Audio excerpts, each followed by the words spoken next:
Hello again, everyone, and welcome back to the front line with Joe and Joe, Joe Pasillo and Joe Rossinello. And once more, let us go into the breach. Joe, I always liked Ben Stein.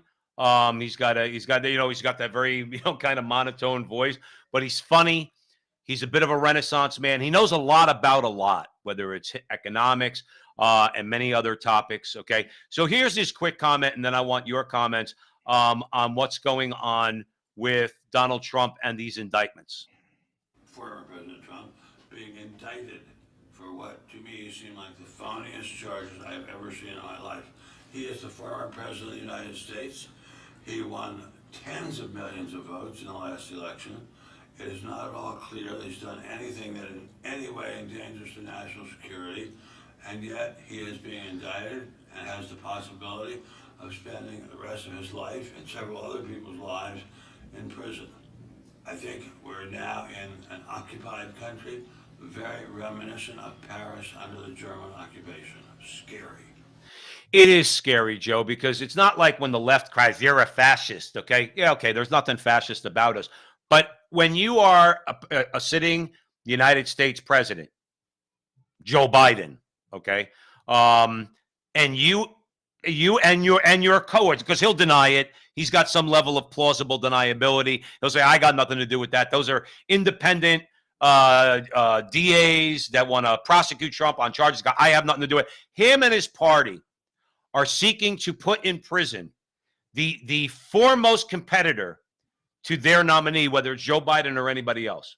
Okay, because if Donald Trump, left to his own devices, is going to win the Republican nomination, as far as I'm concerned. Yeah, it's almost a lock. He's What like, kind of country?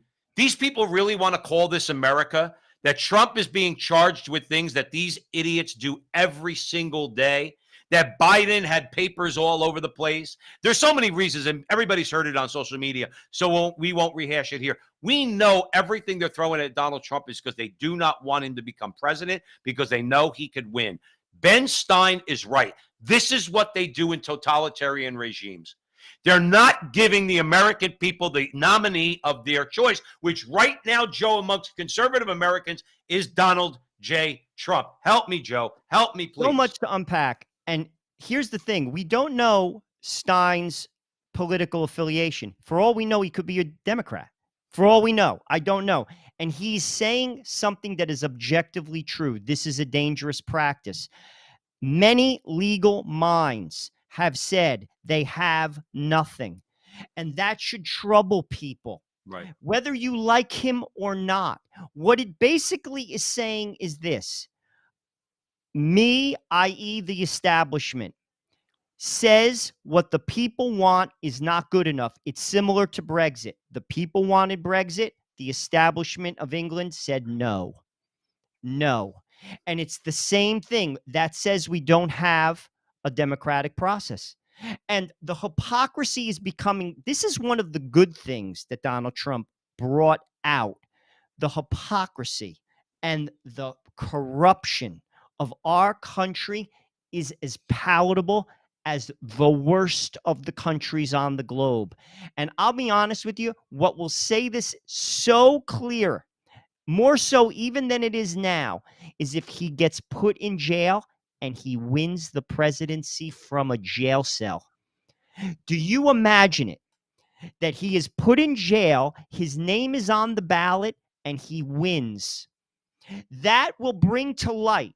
This should bring to light. But Joseph, I'm going to tell you right now, people don't care about the rule of law. You see, an objective person should say this: I don't like Donald Trump. I'm not going to vote for Donald Trump. But what they're doing to him is not just. And it should scare not only me, but everyone in America, because you're next. There's so much there. Let me go with this, okay? Here's what I want from Republicans. This is what needs to happen.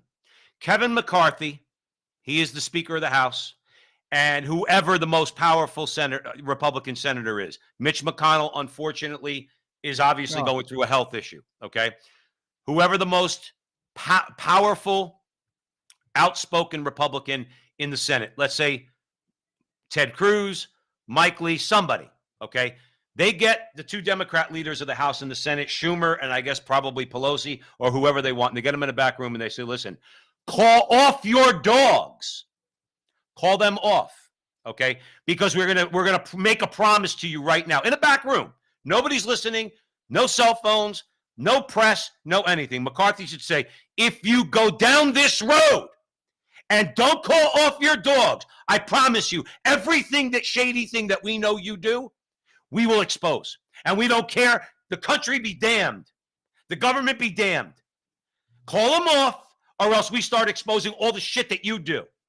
All right? That's what needs to happen. But the thing and is, another thing real quick, and I want your okay. comments on this and that, is, Joe, does this have to do with Donald Trump? Or are they really telling the American people, we don't care who you vote for? Well, that is true. And what you're saying is right. What it's saying is the establishment rules and your vote means nothing. That's what it says, because that is exactly what you're seeing before your eyes. That's point one. But point two, talking about the Republicans talking to, let's say, Schumer and whoever else, Joe, they're part of it. There's only a handful of free thinkers in our government on both sides of the aisle that don't play ball. They all play ball. They have power and they're not willing to give it to the people. And that is what's at the root of this. And it's being exposed more and more people are seeing it. And if you ask me, that's one of the good things that Donald Trump brought out to the American people. We do not live in a democratic process. It is an oligarchy. And both parties, what you said makes perfect sense. Why aren't the Republicans doing it? Because they benefit from the system too. Joe, there's an annoying video going around. If you really want to, let's stay on this a second. Usually our videos don't go this long. Let's stay on this a second. There's an annoying video going around from 2020 with a bunch of Hollywood actors, Deborah Messing, Martin Sheen, all these people, right? Begging 41 electors, okay, members of the Electoral College, after Trump won the Electoral College, to do what is right and use their conscience, okay, to do what is right, because someone who is unqualified to be president and unfit to be president, you should do something about it. Don't vote for Hillary Clinton. They say, don't vote for Hillary Clinton. Just vote for somebody else. Vote for somebody else. You can vote for whoever you want. But it's dripping with condescension, Joe. It's dripping with disrespect. Donald Trump is unqualified because you say he's not qualified? Donald Trump is unfit because you say he's unfit? Bill Clinton raped the woman. And heaven knows what else he did to all those other women. That didn't make him unfit? Okay? Really? I mean, what it should be, my point is, and I want your comments. Because what Again, it is, go ahead. it shouldn't be unfit. What should be replaced by that is they don't benefit me. You see, whenever they say democracy, it's no, replace that with my power, my agenda. It has nothing to do with unfit. It has nothing to do with that. It has nothing to do with democracy. It has everything to do with me. Right. And if the people want to elect a dog catcher, that's what a democracy is. And they're not interested in a democracy. They're simply not. And it's becoming more and more apparent to people. I hope that continues, because before it gets fixed, people have to have their eyes wide open to it. It doesn't matter if you don't like Donald Trump. Don't vote for him. But here's the deal. He has to have a fair shake. If he is not getting a fair shake, we don't have a rule of law. The justice system is a joke. The democracy is a joke. And frankly, no one is safe. No one. Well, I agree with you on that. And as always, Joe, I'm going to end with you because you said it best. Thanks for joining you here. Thanks for joining us here at the front line with Joe and Joe. And stick around for more great content.